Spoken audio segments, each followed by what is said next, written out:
दोस्तों, अगर आप 12th पास कर चुके हैं या फिर 12th पास करने वाले हैं और जानना चाहते हैं कि इंडियन आर्मी ज्वाइन करने के लिए कौन कौन सी एंट्रीज होती हैं, तो ये वीडियो आपको लास्ट तक ज़रूर देखना चाहिए। बिकॉज आज के इस वीडियो में हम बात करने वाले हैं कि after 12th Indian army join करने के लिए कौन कौन सी एंट्रीज होती हैं, उनके लिए क्वालिफिकेशन क्या रिक्वायर्ड होती है एंड उनके लिए एज लिमिट क्या होती है, सिलेक्शन प्रोसेस क्या होता है। ये सारी चीज़ें इस वीडियो में डिस्कस करने वाले हैं। तो अगर आप जानना चाहते हैं तो इस वीडियो को लास्ट तक देखिए। इस वीडियो में बताई गई हर एक चीज़ को ध्यान से समझिए। तो आइए दोस्तों जानते हैं कि वो कौन कौन सी एंट्रीज होती हैं जिनके जरिए आप इंडियन आर्मी ज्वाइन कर सकते हैं। दोस्तों, सबसे पहला तरीका है एनडीए एग्ज़ाम। आप एनडीए एग्ज़ाम के through Indian Army as a commissioned officer join कर सकते हैं।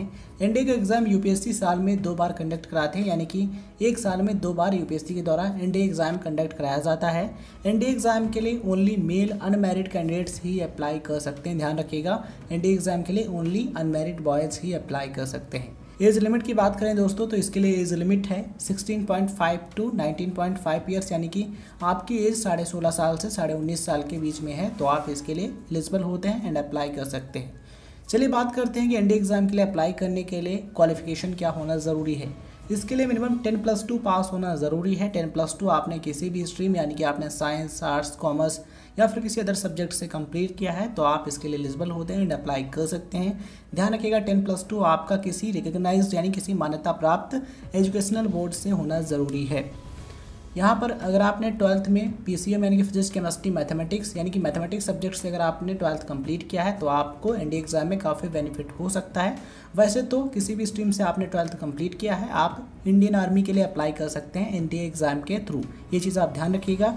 अगर हम बात करें नेवी और एयरफोर्स की, तो एनडीए एग्ज़ाम के थ्रू इंडियन नेवी या फिर इंडियन एयरफोर्स ज्वाइन करने के लिए 10+2 यानी कि 12th में फिजिक्स, केमिस्ट्री, मैथमेटिक्स यानी कि पीसीएम होना ज़रूरी है। बट आर्मी के लिए आपने 12th किसी भी स्ट्रीम में किया है, आप इसके लिए अप्लाई कर सकते हैं।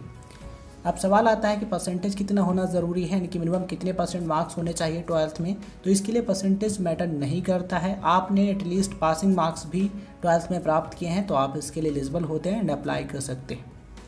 दोस्तों, अगर हम बात करें सिलेक्शन प्रोसेस की, तो इसमें 2 स्टेज होती हैं। पहली स्टेज में आपको रिटन एग्जामिनेशन क्लियर करना होता है, दूसरी स्टेज में आपको एसएसपी इंटरव्यू क्रैक करना होता है। अगर आप ये दोनों चीज़ें अच्छी तरीके से क्लियर कर लेते हैं, तो आप finally as a commissioned officer NDA join कर सकते हैं। एनडीए के थ्रू आप इंडियन आर्मी ज्वाइन कर सकते हैं। तो आइए दोस्तों बात करते हैं दूसरे तरीके की। वो दूसरा तरीका है टीईएस, टेक्निकल एंट्री स्कीम। दोस्तों, इस एंट्री के द्वारा आप Indian army technical and engineering branch join कर सकते हैं। एलिजिबिलिटी की बात करें तो इसके लिए आपको मेल अनमैरिड कैंडिडेट होना ज़रूरी है, यानी इसके लिए ओनली मेल अनमैरिड कैंडिडेट्स ही अप्लाई कर सकते हैं, यानी कि ओनली अनमैरिड बॉयज़ ही इसके लिए एलिजिबल होते हैं। एज लिमिट की बात करें तो इसके लिए एज लिमिट होती है 16.5 टू 19.5 ईयर्स, यानी कि आपकी एज 16.5 साल से 19.5 साल के बीच में है, तो आप इसके लिए अप्लाई कर सकते हैं। 10+2 पास होना ज़रूरी है विद फिजिक्स, केमिस्ट्री, मैथमेटिक्स, यानी कि 10+2 आपने पीसीएम से कंप्लीट किया है, तो आप इसके लिए अप्लाई कर सकते हैं। या फिर आपने इक्विवेलेंट एग्ज़ाम पास किया है पीसीएम के साथ, तभी आप इसके लिए एलिजिबल होते हैं। एग्रीगेट आपके मिनिमम 60% मार्क्स होना ज़रूरी है 10+2 में। इसी के साथ आपको जेईई मेन भी क्लियर करना होगा, तभी आप टीईएस यानी कि टेक्निकल एंट्री स्कीम के ज़रिए Indian army engineering branch join कर सकते हैं। तो ये सारी चीज़ें आप ध्यान में रखिए। अगर आप डिफेंस की फील्ड में अपना करियर बनाना चाहते हैं, तो आप इसके लिए अप्लाई कर सकते हैं। दोस्तों, तीसरा तरीका है इंडियन आर्मी रैली भर्ती। अलग अलग राज्यों में यानी कि अलग अलग स्टेट्स में रैली भर्ती कराई जाती है, तो आप उसमें अप्लाई कर सकते हैं। अगर आपकी स्टेट में रैली भर्ती होती है तो आप अप्लाई कीजिएगा। क्वालिफिकेशन की बात करें दोस्तों, तो इसमें 10th और 12th बेस पर भर्ती निकलती है। कुछ पोस्ट में मिनिमम 10th पास कैंडिडेट से अप्लाई कर सकते हैं, कुछ पोस्ट के लिए केवल 10+2 यानी 12th पास स्टूडेंट्स ही अप्लाई कर सकते हैं। तो नोटिफिकेशन जारी किया जाता है, तो उस नोटिफिकेशन को पढ़िए। अगर आप उसके अकॉर्डिंग एलिजिबल हैं, आप जिस पोस्ट के लिए अप्लाई करना चाहते हैं उसके लिए एलिजिबिलिटी क्राइटेरिया चेक कीजिए। अगर आप एलिजिबल हैं तो आप अप्लाई कीजिए, सारी चीज़ें स्टेप बाय स्टेप कीजिए।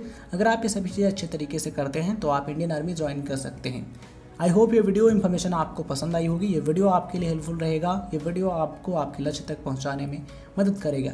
ये वीडियो इन्फॉर्मेशन आपको पसंद आई हो तो इस वीडियो को लाइक कीजिए, शेयर कीजिए एंड चैनल पर नए हैं तो सब्सक्राइब कीजिए right info club YouTube channel को। एंड सब्सक्राइब करने के बाद नोटिफिकेशन बेल ऑन कर लीजिए, जिससे आपको नोटिफिकेशन मिलते रहेंगे एंड आप हर एक वीडियो को देख पाएंगे। इस वीडियो को लास्ट तक देखने के लिए आप सभी का बहुत बहुत धन्यवाद।